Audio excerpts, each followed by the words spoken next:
Ah, Malaji. Great to have you on board, YCEE. Yeah, great to be here. How you doing? Yeah, I'm good. How does it feel? Because I was just looking at you watching yourself. How does it feel watching yourself? And like, is that me? Yeah, that was actually quite nostalgic because the Malaji video was like 2 years ago. Feels so, like 10 years ago. Yeah, I haven't watched it in a while. You haven't watched it in a while. You don't actually like go back, watch yourself or watch your interviews or you just do it on I actually do, but that particular video, I haven't, sat down to watch it in a while. So I was like, I was just, remembering the day we shot the video, and it was a really fun video. Yeah. Did you think, I mean, being the humble beginnings you had, I mean, we'll talk about mom very soon, but she was very vital. Did you think that this would ever happen? Did you want it so bad that in your mind, you're like, I'm going to be famous, I'm going to be popular, I'm going to be rich? I mean, definitely setting out, waking up every day, going into the studio, coming up with the lyrics and everything.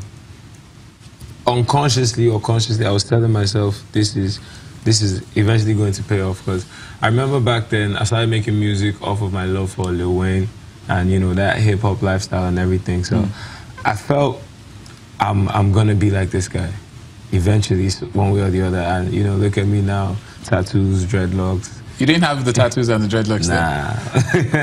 Look at you now. The dreadlocks came like, later, much later on in my career. Now, your humble beginnings, mixtapes, a lot of underground music stuff you were doing then. How did you look at the celebrities when you were nobody, so to speak?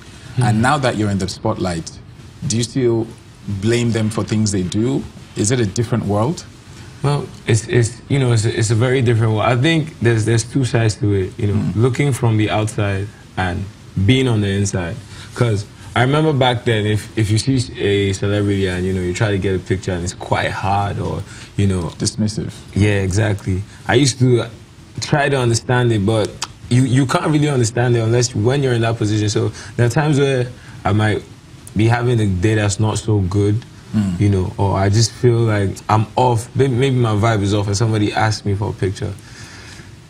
And I'm like, sometimes I try as much as possible not to turn down, people that ask me for pictures. But you're human, so what do you do when you're like, you're pushed to the wall and you feel like screaming? I try as much as possible to apologize and just be, I'm so sorry. So I understand now. So looking back at when I get turned out, I was like, okay, Who did you ask to take a picture that turned you down? No, I'm not going to talk about that. Come on. Yeah. He or she might be listening. I won't say a person turned me down, but like management and stuff, it was like, that also plays a role. Like fans tend to get overexcited from time to time, And I understand that. It's not like they're trying to harm you or anything. It's just love. At the end of the day, that's like, for someone to see you and be excited by your presence, trust me, it's love. Well, what's your take on, how should I put this? Your ability to go into Yoruba, Pidgin, English. It's like you're here, there, everywhere in terms of what influenced you to take that route? Because a lot of artists are usually one. The other, like Fino is Igbo, Olamide is predominantly Yoruba, but you seem to be like. I would say for me, I started off making music pretty much based on Western influences, like the Kanye West, the Drakes, I was listening to mostly American hip-hop growing up. So when I started making music, my own music, I would listen back and it sounded almost too foreign.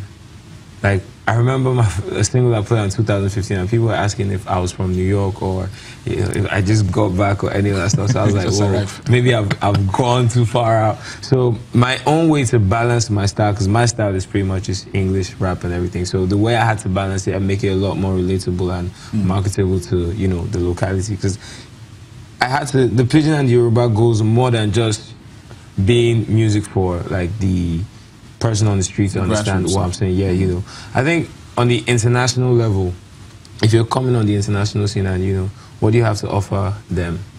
And you're a Nigerian that raps like an American. Why would an American choose to listen to a Nigerian that sounds like an American when they can easily just listen to an American that is an American? So for me, it's one thing to also be able to provide to grassroots, but it also gives me my identity on the world stage. Well, okay, let's talk about artists being ripped off. And I mean, you have a lot of guys who have the talent.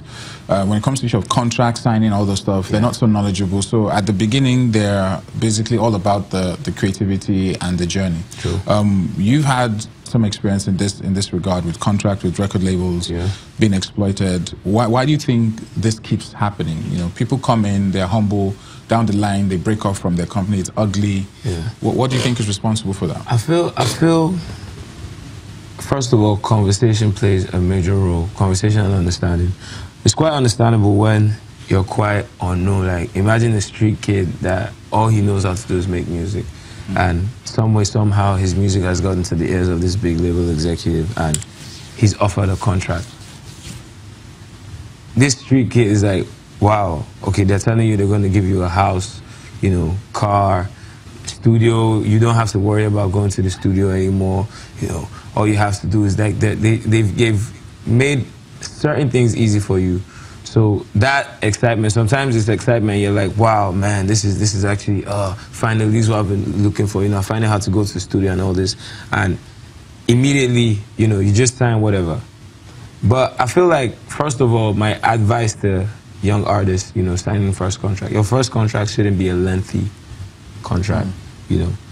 First contract, even for the label as well, because you don't want to sign a contract with somebody and then you're indebted for like 7 years. And maybe, okay, you feel like this guy is talented.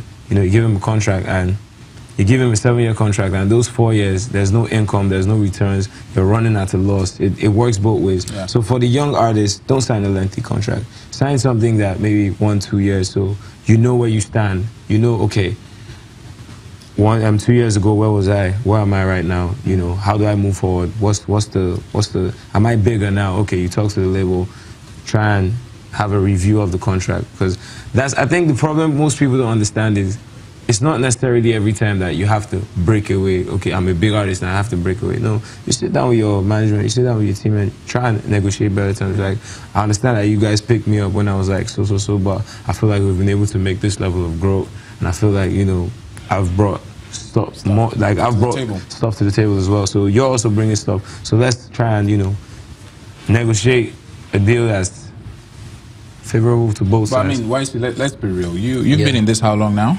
I'll say 6 years. This is 6 years. Yeah.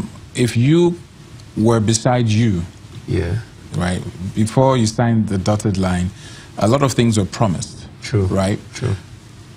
What advice would you give you? I'm talking about your particular situation. What was promised you? Was it cars? Was it 2 records? Was it what are the things that promised you that didn't sail through? And you look back and you're like, I shouldn't have signed. I feel in my situation, I'm quite lucky because I signed to a label that was just starting up, and you know, Tiny Entertainment is run by Tiny, who is somebody that I've known from when I was still in secondary school. Because I met him through his younger brother. His younger brother and I used to go to secondary school, and Tiny used to drop us in secondary school. Wow. So he's somebody that I've known. So for me, I think I would say I was very, very lucky to have somebody that, you know, I knew to whom our families knew each other. It was more like a family business relationship. So everything that was promised was even, I think my first contract, everything that was promised was even like exceeded to the point where 2012, I think I wasn't supposed to be putting out music in 2012 because I was still going through artist development. Like there were still many things I didn't know, because trust me, man, me in 2012, all I wanted to do was just rap and sing. You know, I felt, wow, record label, I got a deal now. So once I shoot my first video, drop my first song, I'm a blown guy. But well, I mean, kind of. Yeah, but I mean that was 2012. I blew up like years later. So I felt like when I signed that deal, you know, you start hearing stuff like artist development, you know, media training, branding, and like there's so much more that goes into work. So I was able to have access to these things. And 2012, I put out my first video. So I thought I'd blown, but then I now got introduced to the side of the business that, you know, it's not overnight. You have to work, you have to be consistent, you have to keep pushing, even when it might not work out immediately, but you have to, that belief has to be strong enough to keep pushing. So, I mean, for me, my contract situation back then was, I would say, was very favorable.